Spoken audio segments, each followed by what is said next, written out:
morning, ladies and gentlemen. I would like to begin by asking you a question. Is there a standard answer to good and bad? Let me introduce myself first. My name is Yutong, an undergraduate student in University Convention, Malaysia. I know that many of you, including me, are bothered by the moral events in the reality.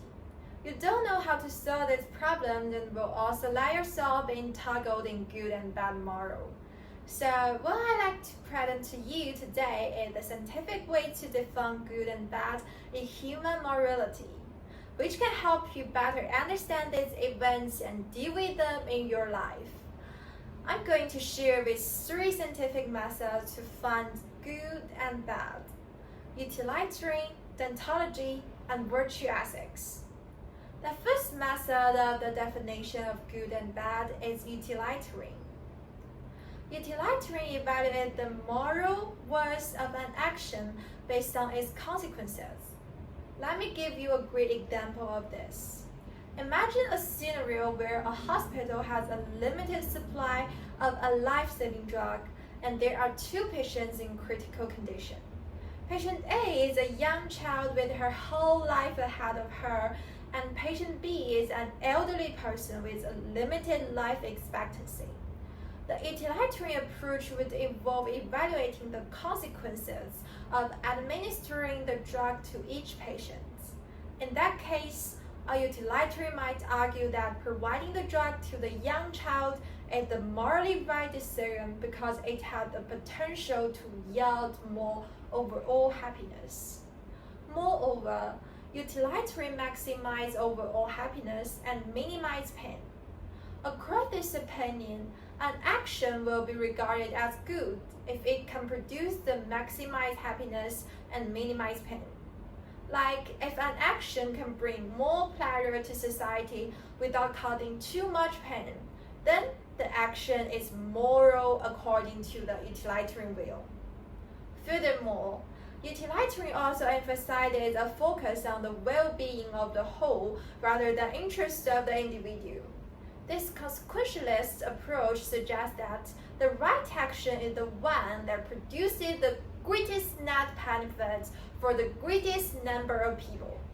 It's important to know that utilitarianism has been both praised and criticized for its simplicity and the challenges of predicting and measuring happiness.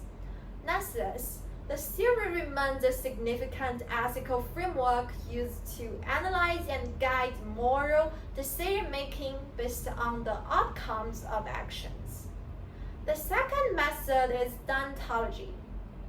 Deontology evaluates the moral nature of an action based on its own moral nature, such as honesty, telling the truth no matter what, even if it may lead to unfortunate outcomes.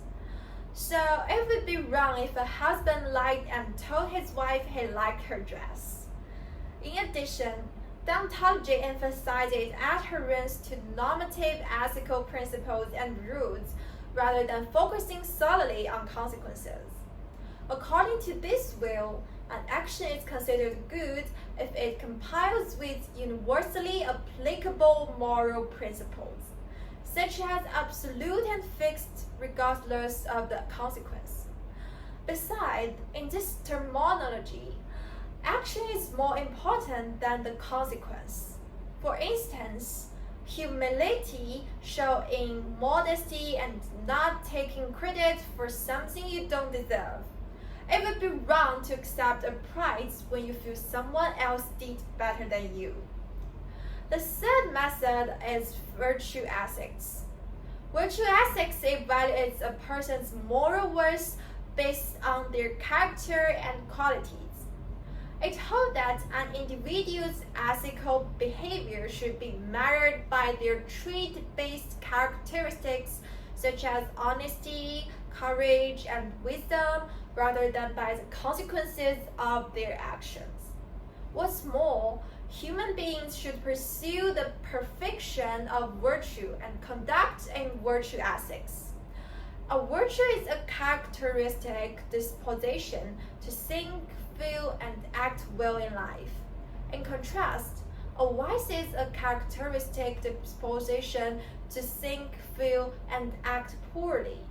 Additionally, by cultivating and developing one's moral character, one can achieve moral growth and perfection. I'm now approaching the end of my presentation. Let me just run over the key points again. Firstly, we look at the utilitarian, which using a consequence to evaluate the value. Then we saw the deontology, focusing on the moral nature. Lastly, we considered virtue ethics with one's character and personality. Thank you for listening, and I hope you learned something useful in today's presentation.